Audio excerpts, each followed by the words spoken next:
Assalamualaikum warahmatullahi wabarakatuh. Izin perkenalkan diri, perkenalkan nama saya Prana Sugara dan NPM 2121010138 dari program studi hukum keluarga Islam Fakultas Syariah kelas D. Di sini saya akan menjelaskan tentang dasar-dasar peradilan tata usaha negara. Yang pertama adalah dasar hukum pembentukan peradilan tata usaha negara.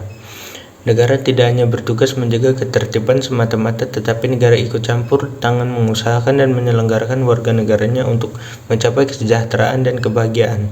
Dalam ikut aktif menyelenggarakan kesejahteraan tersebut, negara ikut campur tangan serta intens terus-menerus mengurusi kehidupan pribadi masing-masing individu. Campur tangan negara dan berhubungan dengan individu warga negara meliputi hampir seluruh aspek kehidupan. Menurut F.J. Stahl menjelaskan bahwa suatu negara hukum formal harus memiliki 4 unsur, yaitu yang pertama adalah adanya perlindungan terhadap hak asasi manusia, terus yang kedua adanya pemisah atau pembagian kekuasaan, yang ketiga adalah setiap tindakan pemerintah harus berdasarkan pada peraturan perundang-undangan yang berlaku, yang keempat adalah adanya peradilan tata usaha negara. Asas-asas peradilan tata usaha negara. Asas-asas dalam peradilan tata usaha negara ada 4 sebagai berikut. Yang pertama adalah asas praduga, yang kedua adalah asas pembuktian bebas, yang ketiga adalah asas keaktifan hakim, yang keempat adalah asas putusan pengadilan mempunyai kekuatan mengikat. C. Sumber-sumber peradilan tata usaha negara.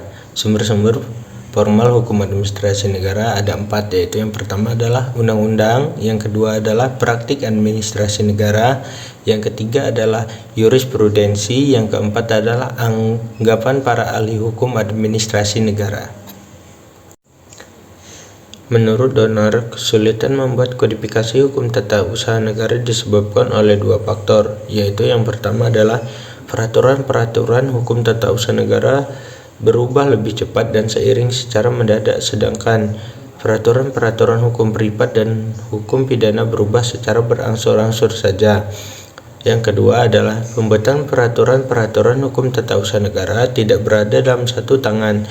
Di luar pembuatan undang-undang pusat, hampir semua departemen dan semua pemerintah daerah swasta membuat juga peraturan-peraturan hukum administrasi negara, sehingga lapangan hukum administrasi negara beraneka warna dan tidak tersistem.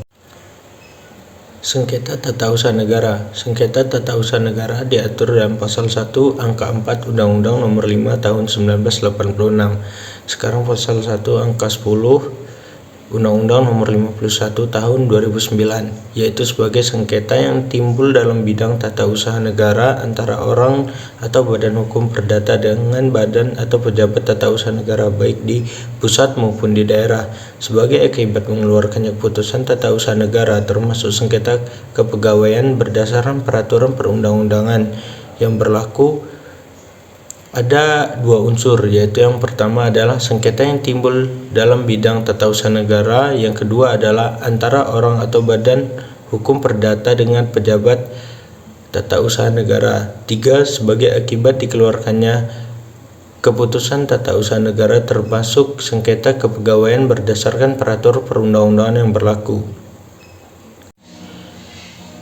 Unsur-unsur keputusan tata usaha negara berdasarkan pasal 1 angka 3 dan penjelasan Undang-Undang Nomor 5 Tahun 1986 adalah sebagai berikut, yaitu yang pertama adalah penetapan tertulis, yang kedua adalah dikeluarkannya oleh badan atau pejabat tata usaha negara, yang ketiga adalah berisi tindakan hukum tata usaha negara, yang keempat adalah bersifat konkret, individual, dan final. Unsur-unsur keputusan tata usaha negara sebagaimana tercantum dalam pasal 1 angka 3 Undang-Undang Nomor 5 Tahun 1986 ternyata belum tuntas. Ternyata terhadap pengecualian berupa pengurangan untuk hal-hal tercantum dalam pasal